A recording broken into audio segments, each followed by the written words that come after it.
종교개혁주일입니다. 종교개혁주일이어서 오늘은 특별히 니케아 콘스탄티노플 신조로 우리의 신앙을 고백했습니다. 니케아 콘스탄티노플 신조는 신경은 우리 교회 역사 속에서 가장 먼저 만들어진 신경이지요. 제일 먼저 만들어진 것이 니케아 신경이고, 니케아 신경을 보완해서 콘스탄티노플에서 다시 반포가 되어서 서기 381년도에 공유회를 거친 후에 신경을 제정하게 됩니다. 이 신경이 의미가 있는 것은 전 세계 기독교 교단은 모두 인정하는 신경이 되겠어요. 우리가 가지고 있는 신경이 여러 가지가 있습니다만은 그 중에서도 이 니케아 콘스탄티노플 신조는 로마 카톨릭, 성공회, 그리스 정교회, 러시아 종교회, 그리고 개신교회 모든 기독교 교단이 받아들이는 신경입니다. 우리가 가지고 있는 사도신경은 로마 카톨릭과 개신교만 쓰는 신경이 되겠어요. 그러나 번역상에 훨씬 더 편안한 부분이 있어서 우리가 사도신경을 우리가 받아들여서 사용하고 있습니다만은 그보다 더 역사적인 권위가 있는 것이 니케아 콘스탄티노플 신조다, 이렇게 말할 수가 있겠습니다.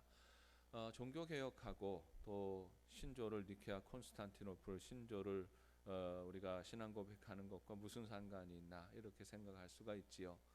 그러나 기본적으로 종교개혁의 기본 정신이 처음으로 돌아가자 하는 것이에요.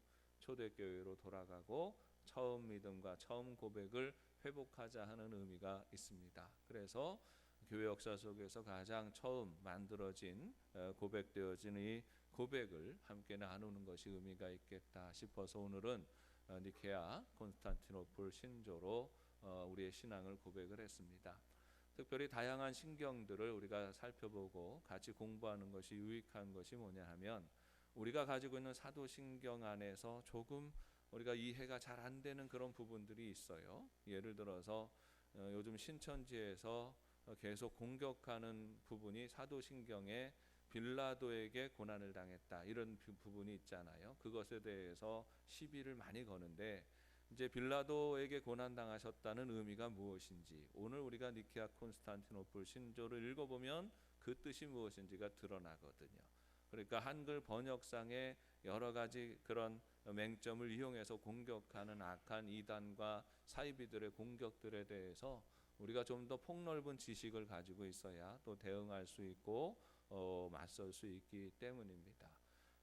기회가 되는 대로 이제 올해도 이렇게 했고요. 내년에는 또 다른 신경으로 종교개혁주일에는 다양한 신경을 가지고 우리의 신앙을 고백하면서 조금 더 우리의 영적인 신앙의 고백의 폭이 넓어지는 그런 은혜가 있기를 기대합니다. 어릴 적에 부흥회를 열심히 쫓아다녔습니다. 저는 북도 쳤어요. 북. 여러분 예배 시간에 북 치는 거 여러분 아십니까? 옛날에는 북 치면서 예배 드렸지 않습니까? 준비 찬양 시간이 되면 그냥 치면서 북을 치는데, 북 치면서 이렇게 찬양했지요. 제가 중고등학교 때는 북도 쳤습니다. 부흥회 때 되면 힘 좋으니까 때려라 그래가지고 그냥 치면서 이제 하던 기억이 있습니다. 부흥회가 참 많이 모였지요. 남녀노소를 막론하고 열심히 모여서 하나님의 말씀을 사모하고 그 말씀을 듣던 시기가 있었습니다. 이때 많은 부흥사 목사님들이 훅탁교인이 있다, 여러분 훅탁교인이 되지 마세요 하는 그런 권면의 말씀을 들었습니다. 여러분 훅탁교인이 어떤 교인인지 아십니까? 훅탁교인은 뭐냐 하면 교회를 잘 안 나가요. 교회를 잘 안 나가다 1년에 몇 번 나가는데 어쩌다 이렇게 한번 특별한 일이 있을 때 나가려니까 성경책이 책꽂이에 이렇게 꽂혀 있지 않습니까? 대부분 이렇게 두는 거지 않고 이렇게 꽂혀 있는데, 교회 나가려고 그러면 여기에 뭐가 쌓여요? 먼지가 쌓여요. 그러니까 훅 하고 불어가지고 탁 하고 치고 딱 끼고 이렇게 온다고 그러는 거죠. 그래서 훅탁교인이라고 이름을 붙였는데, 생전 안 나가다 한 번씩 교회 나가면서 그래도 거룩하게 폼 잡고 나아가는 성도들을 일컬어서 훅탁교인이다, 이렇게 말했습니다. 단순히 세상살이가 바쁘니까 교회 출석을 잘 못하는 게 문제가 아니라 더 중요한 건 하나님의 말씀이지요.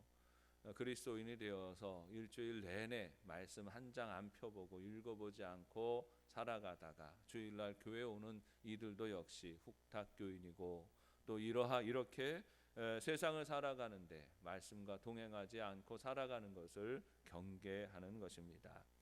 한 사람의 성도가 세상을 살아가는 중에 말씀과 동행하는 것은 대단히 중요합니다. 우리가 믿음을 고백하고 살아간다는 것은 말씀과 함께 살아가는 것이지요.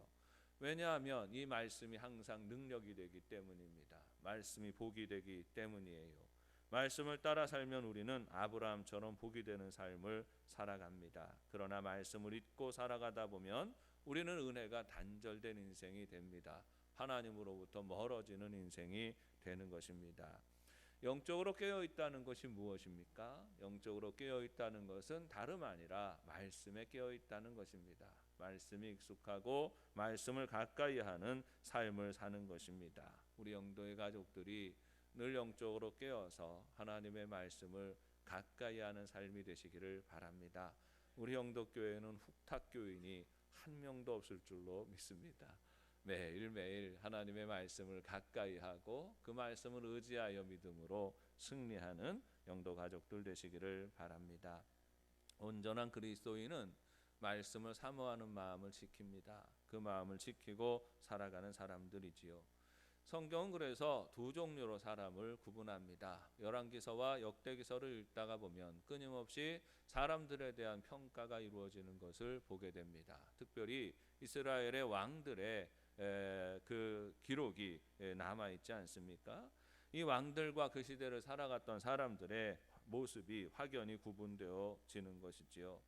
이스라엘과 유다를 다스리는 왕들에 대하여서 성경이 평가하는데 두 종류로 평가를 합니다. 한 종류의 사람은 여호와께서 보시기에 악하게 살았다, 악을 행하며 살았다라고 평가하고 있고, 또 한 종류의 사람들은 여호와 보시기에 정직히 행하여 그의 조상 다윗의 길로 행하였다, 이렇게 평가를 내리고 있는 겁니다. 하나님 앞에서 악한 사람들이 있고 하나님 앞에서 선한 사람들이 있습니다. 정직히 행하는 사람들이 있는 것이지요. 그것을 나누는 기준이 무엇입니까? 여호와의 말씀입니다. 다윗의 길로 행하였다는 말은 하나님의 말씀을 가까이 하고 말씀의 권위에 항상 순종하며 살아갔다는 말입니다. 악한 사람은 하나님을 두려워하지 않습니다. 말씀이 중요하지 않아요. 악한 사람은 어떤 사람입니까? 도둑질하고 살인하는 사람이기 이전에 악한 사람은 하나님을 무시하는 사람입니다. 개인적인 욕망과 자랑을 귀히 여기고 살아가는 사람들이지요. 그런데 그렇게 사람의 마음속에 하나님의 말씀이 있는지 없는지에 따라 우리 인간의 역사는 절대적으로 변화하는 모습을 보이게 되는 것입니다. 역사는 흥망성쇠를 거듭하는데 항상 그 원인은 그 시대를 살았던 사람의 마음속에 말씀이 있는지 없는지에 따라 나누어졌다는 말이에요. 사람의 마음에 악이 있으면 그것이 그 사람을 망하게 하고 가정을 망하게 하고 교회를 망하게 하고 나라를 망하게 했습니다.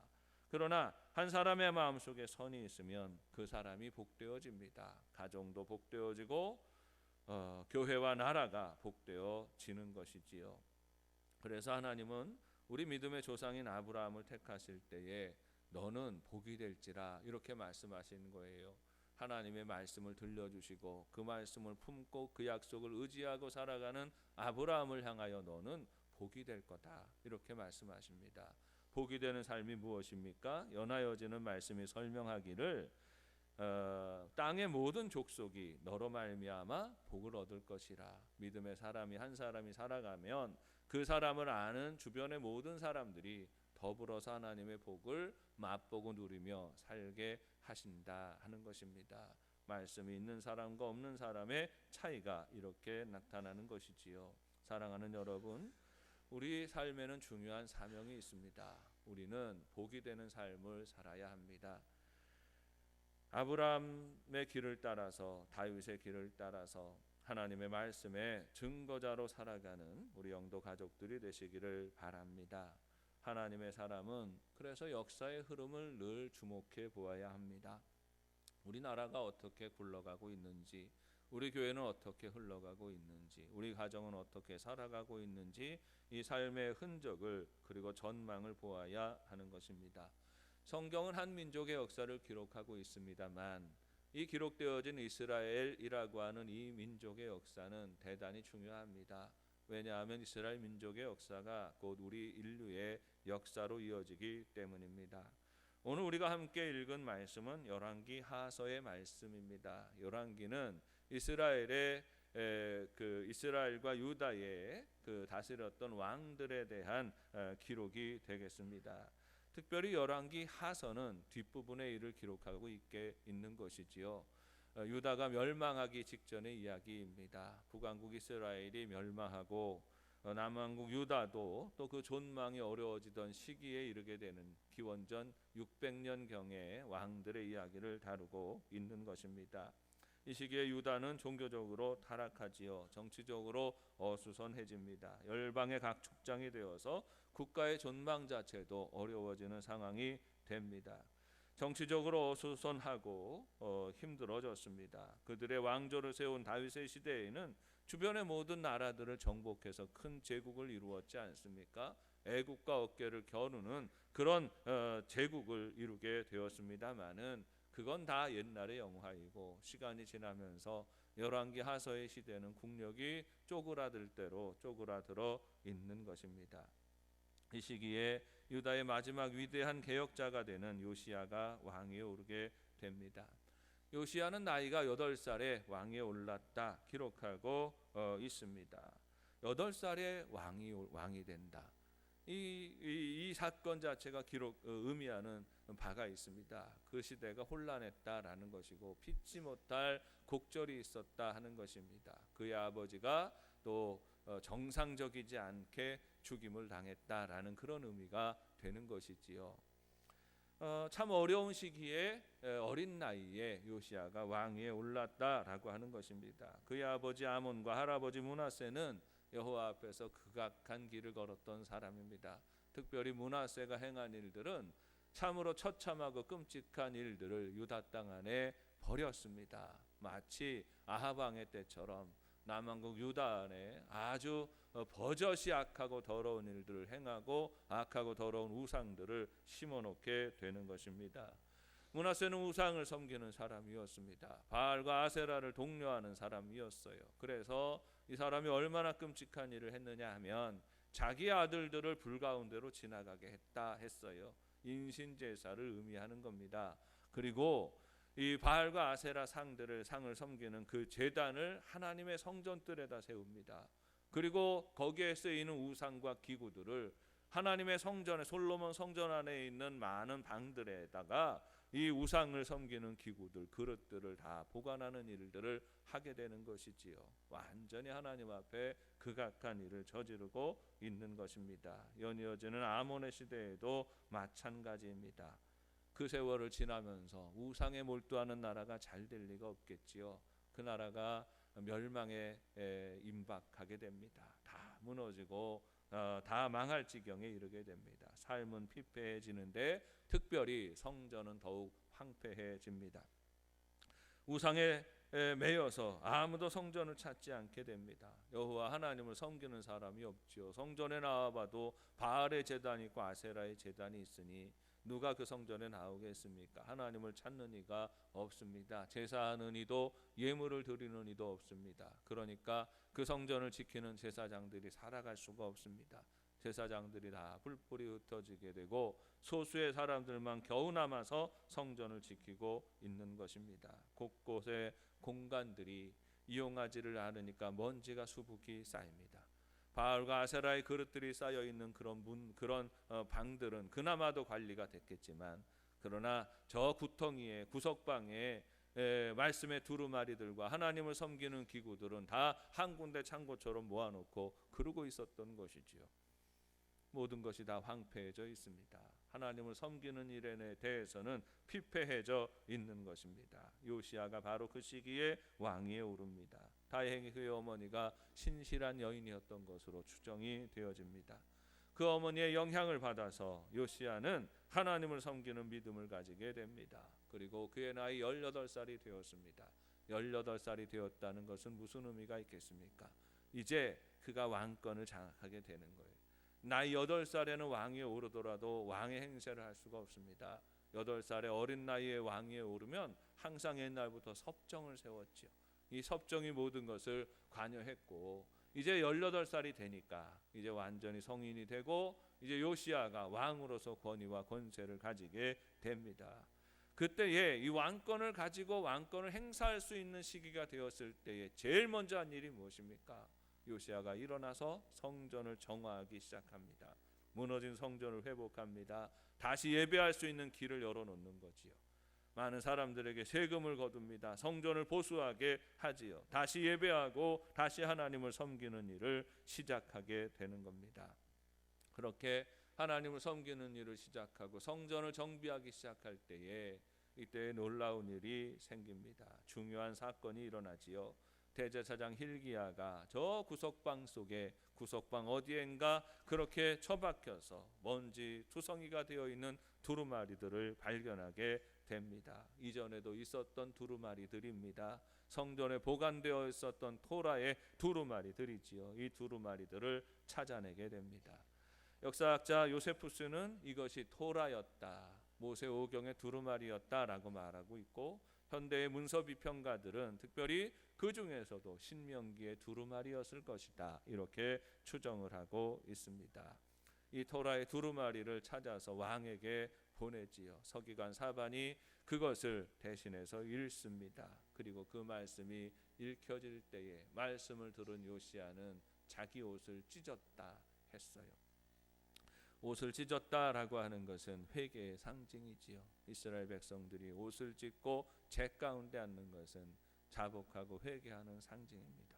요시야가 깨닫습니다. 이 모든 것이 우리 조상의 죄이고 우리의 죄 때문이었다는 사실을 깨닫게 되는 겁니다.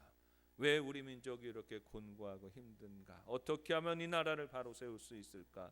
고민하던 왕이 말씀을 통해서 깨닫게 되는 거죠. 모든 원인이 이 나라가 하나님의 말씀으로부터 떠났기 때문이다 라는 사실을 알게 되는 것입니다. 하나님이 그들에게 말씀 주셨는데 그 말씀대로 살아가지 못했습니다. 이제 그 나라가 망할 지경이 된 것을 처절하게 인정하고 고백하고 하나님 앞에 자복하고 엎드리는 것입니다. 하나님이 이 일을 귀히 보십니다.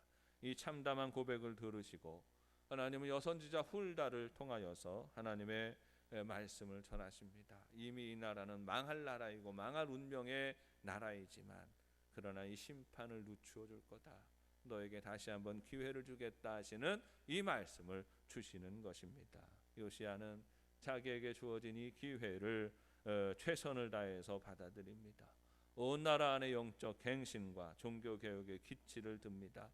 왕은 먼저 온 유다와 예루살렘의 장로들을 모읍니다. 지도자들을 다 모읍니다. 그리고 백성들과 더불어서 성전으로 올라갑니다. 그리고 이 제사장들에게 이 말씀을 다시 낭독하여 들리게 합니다. 읽혀지게 하고 듣게 하는 것입니다. 그리고 단위에 올라가서 온 백성들을 향하여 말합니다. 마음을 다하고 뜻을 다하여 이제 우리가 다시 이 말씀을 붙들고 말씀에 순종하며 살아야 할 것이다, 그렇게 선언하고 서약합니다. 다짐합니다. 백성들이 왕의 말을 좋게 여기고 왕과 함께 온 백성이 이 일에 참여하게 됩니다. 즉시로 왕은 대제사장 hil기야와 제사장들에게 명령합니다. 므낫세 왕의 시대에 성전 안에 온전히 더럽혀 놓은 것들이 있는데 이 더러운 우상의 제단을 허물고 그 우상들을 내어버리고 거기에 쓰이던 모든 기물들을 다 꺼내어서 기드론 냇가의 밭에 모아다가 거기서 불사를 하고 명령하는 것입니다. 우상을 허뭅니다. 우상에게 제사하던 자들을 쫓아내게 됩니다. 바알과 아세라라고 하는 이 신들은 음탕하게 섬기는 신들이에요. 바알의 신당에는 항상 여사제들이, 여자 창기들이 모여 있었고 아세라의 신당을 섬기는 이들은 항상 남자 창기들이 모여 있었습니다. 이 사람들이 모여서 살던 그 집들이 예루살렘에 있었는데 이 집들을 다 허물어 버리고 이들을 다 내어 쫓아 버리게 됩니다. 온 나라 안에 있던 우상의 흔적들을 다 씻어내는 것입니다. 그리고 그 개혁이 멈추지 않습니다. 예루살렘에서 시작해서 유다로 나아가게 됩니다. 그리고 나아가서 이제 그 망해버린 이 북왕국 이스라엘의 모든 영토에까지 미치게 됩니다. 모든 이스라엘 백성들은 다시 여호와께로 돌아오고 하나님의 말씀을 의지하고 고백하는 삶을 살 것을 반포하고 있는 겁니다. 온 나라의 우상들이 사라집니다. 제단들이 허물어집니다. 다시 하나님 앞으로 나아가 말씀을 듣고 순종하는 삶이 시작되는 겁니다.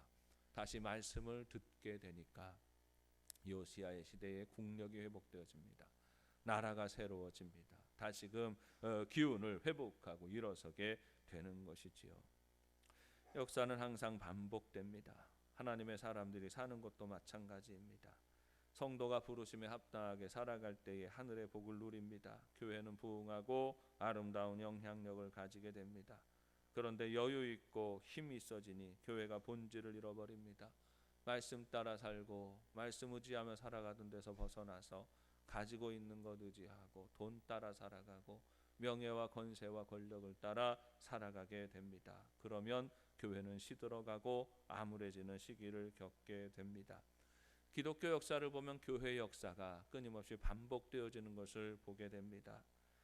한때 위대한 영적 시대를 이루었던 교회들이 속절없이 시들어지고 무너지는 경우가 얼마나 많은지 모릅니다. 우리가 성지 순례를 갖고 또 기독교 역사지를 유적지를 돌아보게 되면 한때는 화려했던 영광을 가졌었던 교회들이 지금은 폐허만 되어 있는 것이 얼마나 많이 있는지 모릅니다. 한때는 세계 선교를 주도하던 교회들이 지금은 나이트 클럽으로 변해 있고 술집으로 변해 있는 곳들도 얼마나 많이 있는지 모릅니다. 다른 나라 이야기가 아니라 어쩌면 오늘 우리나라의 이야기이기도 합니다. 우리 한국 교회의 이야기이기도 하지요. 교회 역사를 전망하는 모든 사람들이 우리 한국 교회에 대해서 진단하는 것이 있습니다. 한국 교회가 과연 앞으로도 부흥을 이어갈 수 있을 것인가? 여기에 대해서 많은 사람들이 암울한 전망을 내놓고 있습니다. 교회는 점점 더 시들어갈 것이고 영향력을 잃어버릴 것이라고 말합니다.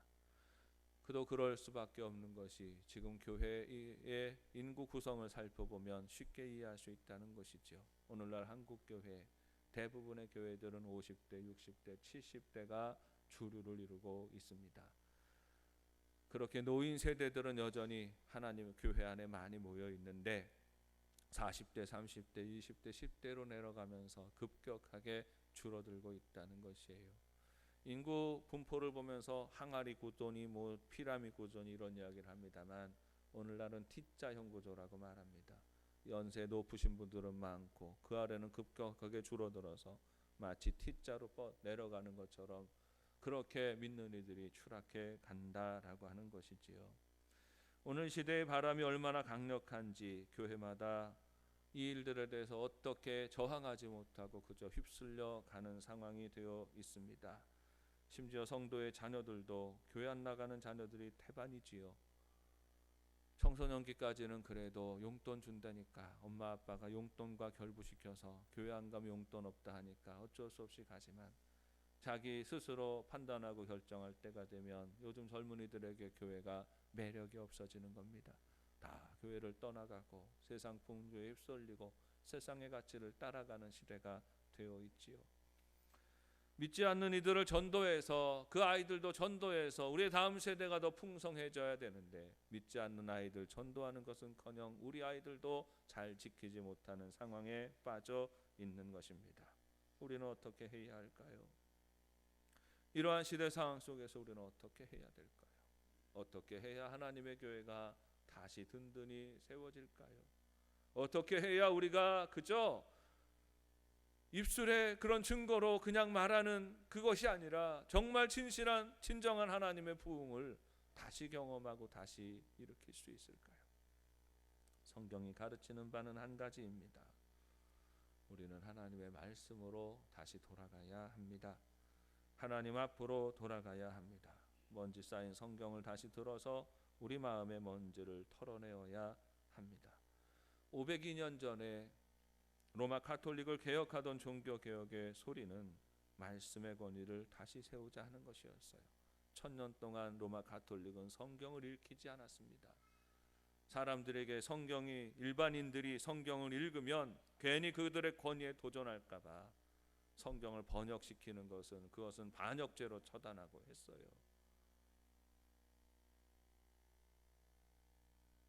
종교개혁자들은 아니다, 하나님의 말씀으로 돌아가야 한다, 교회의 권위보다 말씀의 권위가 먼저이다라고 주장했던 사람들입니다. 사제의 권위보다, 교황의 권위보다 하나님의 말씀이 더 권위를 가진다는 단순한 선언이 바로 종교개혁의 선언이었던 것입니다. 항상 개혁은 말씀으로 돌아가는 것입니다. 오늘 하나님의 사람으로서 우리가 다시 가져야 하는 마음은 무엇이겠습니까?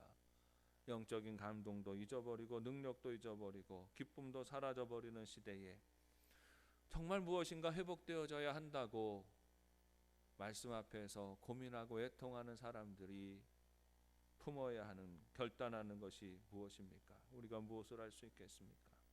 성도의 능력은 항상 말씀으로만 말미암습니다.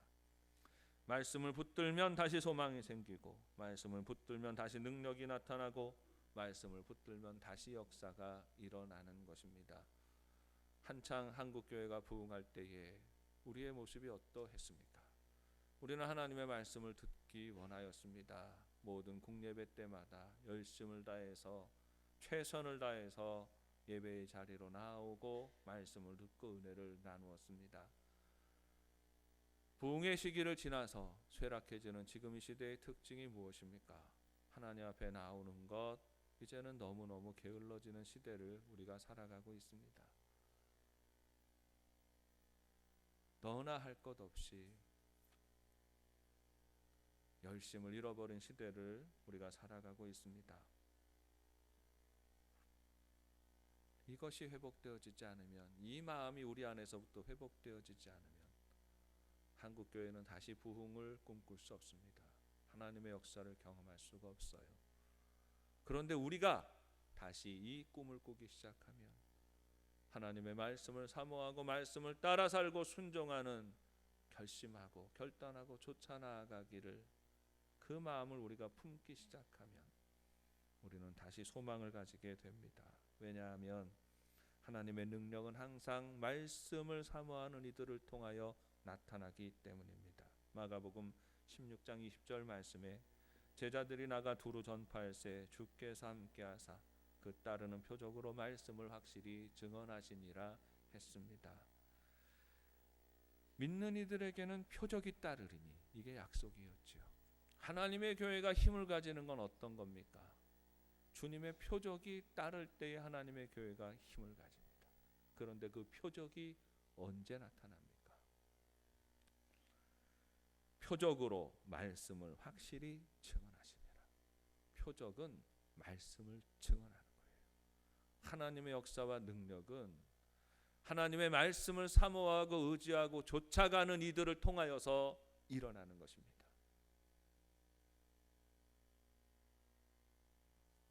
성도가 다시 말씀을 붙들고 그 말씀을 의지해야 이적도 기적도 기사도 일어나게 되는 것입니다. 이 표적이 일어나야 교회가 살고 성도가 사는 것입니다.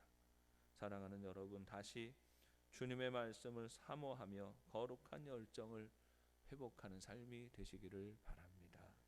다시 부흥을 생각하고 부흥을 기대하면 말씀을 붙드세요. 부흥은 입으로 하는 게 아닙니다. 개혁도 입으로 하는 게 아니에요. 부흥과 개혁은 하나님의 말씀을 다시 붙드는 것입니다. 말씀을 의지하세요. 말씀이 여러분과 우리 교회와 이 나라를 다시 새롭게 하실 것입니다. 기도하겠습니다. 하나님 아버지, 은혜를 감사합니다. 주시는 말씀을 믿음으로 받습니다. 하나님, 주님의 말씀이 우리의 생명이요 길이요 우리의 구원임을 고백합니다. 주여, 은혜를 더하여 주시어서 우리 영도의 가족들이 심령이 새로워지게 하시고 다시 하나님의 말씀을 사모하며 그 말씀을 듣고 읽고 순종하는 데 최선을 다하는 거룩한 열정을 회복하여 주옵소서. 예수님의 이름으로 기도합니다.